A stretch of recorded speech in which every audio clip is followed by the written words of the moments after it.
It was late at night when I decided to head home from a friend's house in the neighboring village. The only road back to my house was a narrow path that cut through the rice fields. The air was damp, and the dim yellow glow of a single old street lamp flickered weakly, leaving most of the path drowned in shadows. My phone's flashlight barely helped. The darkness seemed to swallow its beam.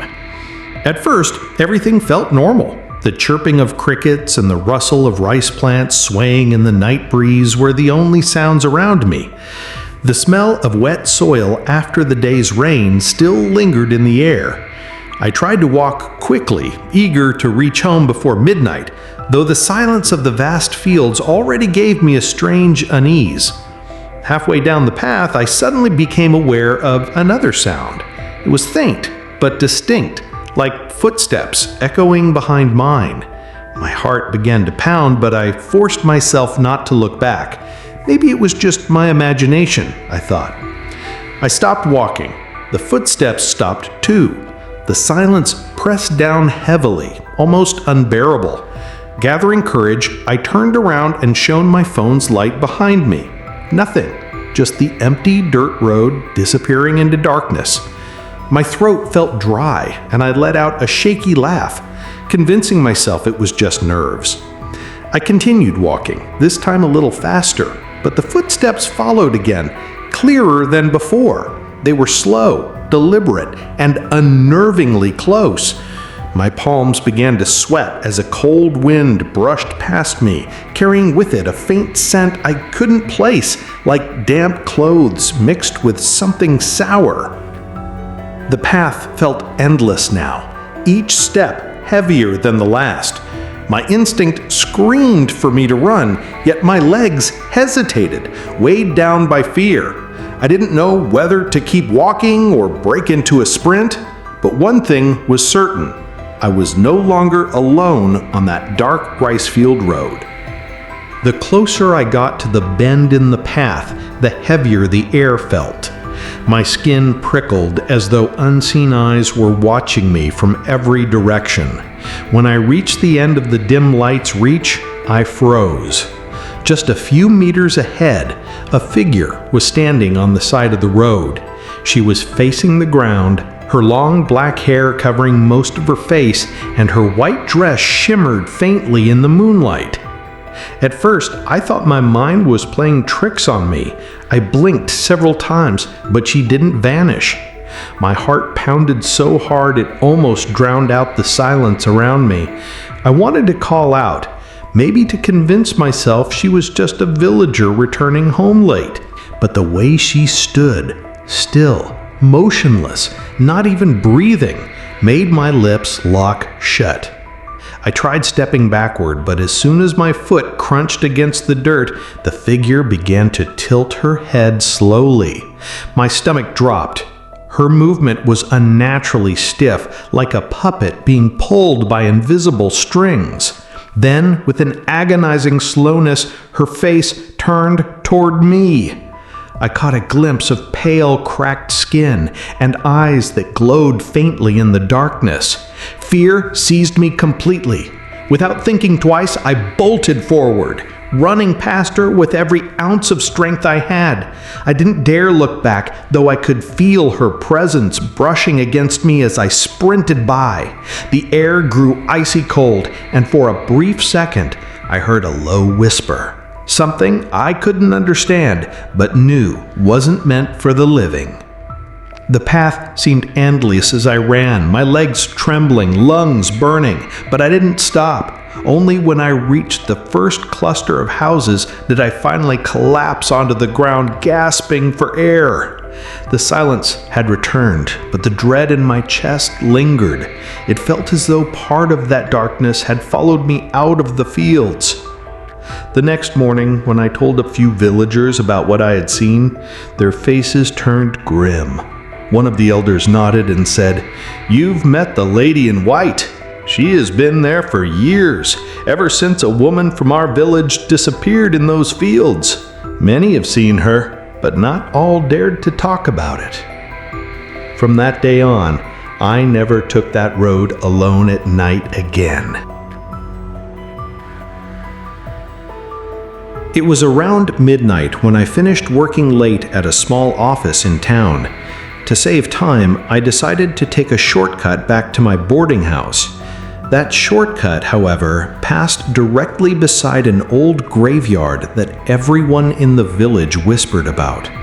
The road was narrow, lined with old mossy walls, and the graves inside looked uneven, some broken, as if forgotten by time. The air grew colder the moment I entered the stretch near the graveyard. My steps echoed strangely on the asphalt, as though someone else was matching them. The smell of damp soil and something faintly bitter hung in the air. I tightened my grip on my bag and kept my eyes straight ahead, refusing to look at the rows of gravestones just beyond the wall. About halfway through, I noticed the air filling with a different scent. Sharp, unmistakable, like burning incense. The smell of key mignon drifted thickly, even though there was no sign of anyone around. My chest tightened and a chill ran down my spine. Who would be burning incense at this hour? I quickened my pace, hoping to leave the graveyard stretch behind. But then, faintly at first, I heard it. A laugh. Not a loud human laugh, but a soft, dragging one, as if someone was mocking me from the shadows. It came from inside the graveyard, behind the cracked stone wall, carried by the wind straight into my ears. I froze, my body refusing to move. My eyes darted left and right, but there was nothing, no one. The laugh stopped suddenly, replaced by an eerie silence that pressed down on me like a weight. I could hear my own heartbeat thundering in my chest. Forcing my legs to move, I continued down the path, each step heavy and clumsy. The silence was worse than the laughter. It felt like something was waiting, watching. I told myself not to look into the graveyard, not even once. But curiosity and fear tangled inside me, pulling my gaze toward the darkness beyond the wall. When my eyes finally betrayed me and glanced toward the graveyard, I wished I hadn't. Beyond the mossy wall, under the dim moonlight, I saw a figure crouching near one of the tombs. It was pale, unnaturally thin, its long arms draped across the stone like a shadow clinging to the earth. For a moment, I couldn't breathe. I blinked, hoping it would vanish, but it remained there, unmoving, like it had been waiting for me to notice. The figure's head jerked upward suddenly. From that distance, I could see a face far too long, with hollow eyes that seemed to shine faintly.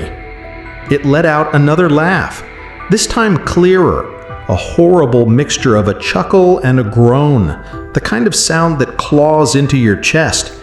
My knees weakened, and I nearly dropped my bag. Instinct screamed at me to run. I tore my eyes away from the figure and rushed forward, my footsteps pounding against the empty road. Yet with every step, the laughter grew louder, echoing around me, as if it were not coming from one place, but from all sides of the graveyard at once. I could no longer tell if it was following me or surrounding me. The stretch of road felt endless, the graveyard wall stretching on longer than it ever had during the day. My lungs burned, my throat felt dry, and the icy air sliced through me. I didn't dare look back, afraid of what I might see trailing behind. I could only push my body forward, praying to reach the nearest houses soon. Finally, after what felt like forever, I burst out of the narrow road into an open area lit by a row of shops. I collapsed by the roadside, gasping for air, my whole body trembling. The laughter had stopped the moment I left the graveyard behind, but its echo lingered in my head like a cruel reminder. The next morning, when I shared what happened with a neighbor, his face grew pale. He told me stories about the graveyard, how many night travelers had heard the same laughter, sometimes even seeing the same thin figure. "It is the Watcher," he said quietly. "Not all spirits rest where they are buried." From that night on, I swore never to take that shortcut again. I was in my early 20s when I had to return home from a relative's house in a nearby village. The quickest way back was a narrow forest road that people rarely used at night. Locals always warned about it, saying spirits often appeared there after midnight, but I dismissed the stories as superstition. That night, with no transport available, I decided to walk. The forest road was silent, except for the sound of cicadas and the occasional rustling of leaves. The trees on both sides were tall and old, their branches arching over the road like a dark tunnel. My flashlight cut a thin line through the blackness, but beyond its beam, everything looked endless and hollow. The smell of damp wood filled the air, mixed with the faint scent of wild flowers. About 10 minutes into the walk, I began to feel uneasy. The night seemed heavier than usual, the silence too thick.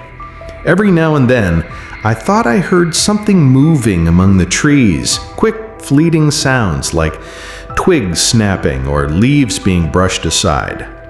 Each time I stopped to listen, the forest went completely still. I tried to convince myself it was just animals, maybe a monkey or wildcat, but the movements felt deliberate, almost synchronized with my steps. The sensation of being watched grew stronger with every meter I walked. My skin prickled, and sweat started to form on my palms, even though the night air was cool. Then came the smell. Out of nowhere, the wind carried a foul stench, rotting, metallic, like blood mixed with soil. My stomach churned, and I instinctively covered my nose with my sleeve. I shined the flashlight around, but the forest revealed nothing. The smell was so strong it felt like something dead was nearby. My pace quickened, my footsteps echoing against the silence. The deeper I went, the more oppressive the atmosphere became, as though that forest itself was closing in on me. At that moment, I finally began to understand why no one dared to walk this path at night. Just when I thought the silence couldn't get any heavier, I heard it. Footsteps. They were slow, dragging, and they echoed unnaturally loud against the dirt path. My heart skipped a beat. I stopped walking, and the footsteps stopped too. The forest was so quiet, it felt like the trees themselves were holding their breath. Summoning my courage, I turned around, shining my flashlight down the road I had come from. Nothing. Only the same stretch of dirt road swallowed by shadows. But deep in my chest, I knew I wasn't alone. The oppressive stench still lingered in the air, thicker now, clinging to me like smoke. I forced myself to move faster, almost jogging. That was when I saw it. Ahead, just at the edge of my flashlight's reach, a figure stood in the middle of the road. It was tall and unnaturally thin, with its head bent to one side as if broken. The beam of light barely touched it, but I could see its skin was gray like tree bark peeling off. I froze. My body screamed to run, but my legs refused to obey. The figure swayed slightly, then began to move, its steps awkward, like its bones didn't fit inside its body. Each time its foot touched the ground, that same rotten smell grew stronger, almost choking me. It didn't rush, didn't chase. It simply walked, closing the distance, knowing I had nowhere else to go. Panic finally snapped me free. I turned and ran as fast as I could, the forest blurring past me, my breaths sharp and shallow. I didn't dare look back, but I could hear it, those dragging footsteps somehow always right behind me, no matter how fast I moved. My flashlight shook wildly, throwing shadows that seemed alive.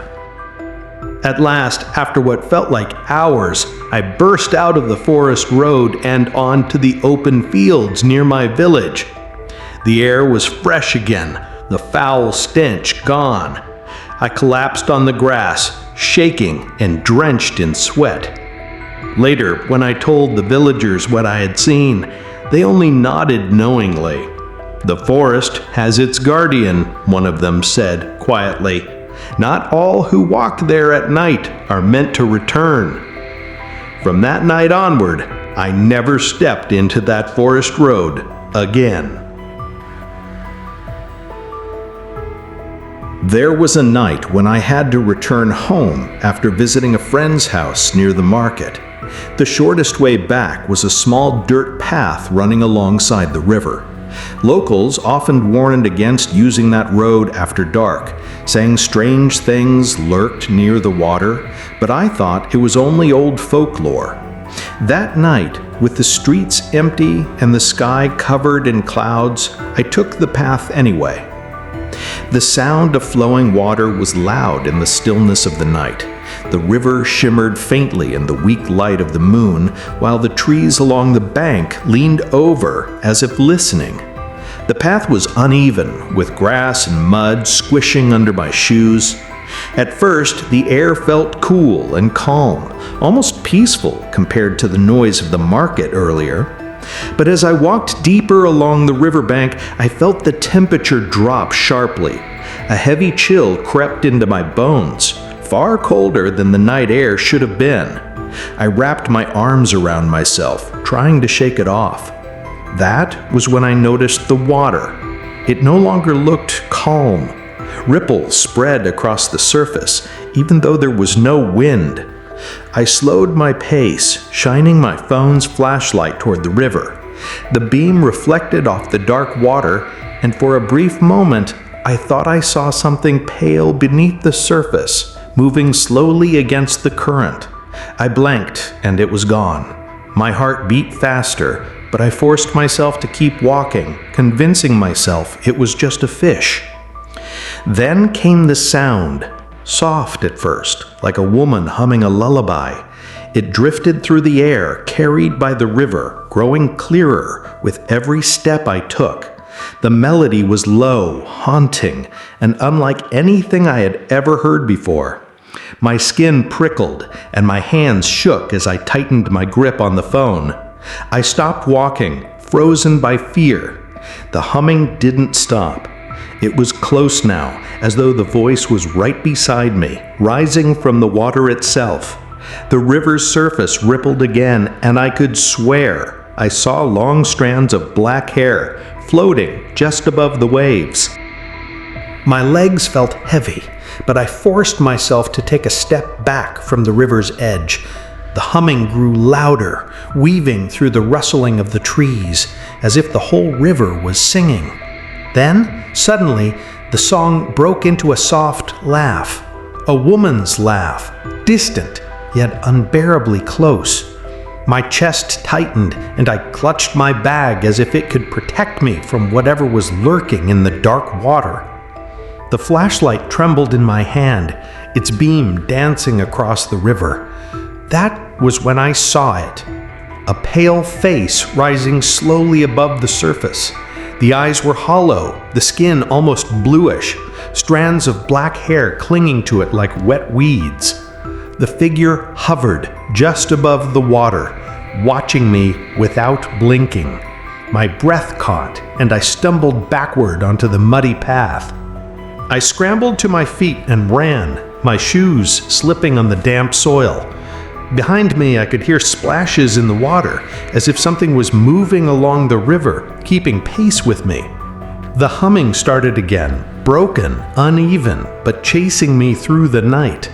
My phone's light barely lit the road ahead as I sprinted, terrified of seeing that pale face again. The path twisted and turned, and every shadow seemed alive. The river never left my side, its surface rippling violently as if something massive swam beneath. I dared not look directly at it, too afraid of what I might see. My only thought was to reach the nearest bridge, where the path would lead into the village lights. Finally, I saw the faint glow of lamps ahead. My lungs burned as I pushed myself faster, nearly collapsing as I stumbled onto the wooden bridge.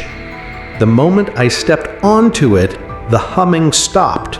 The river fell silent again, as though nothing had ever been there. I collapsed to my knees, gasping for air, my whole body trembling uncontrollably. Later, when I told the villagers what happened, they nodded gravely. They said many had heard the same song at night along that riverbank, and some never returned after following it.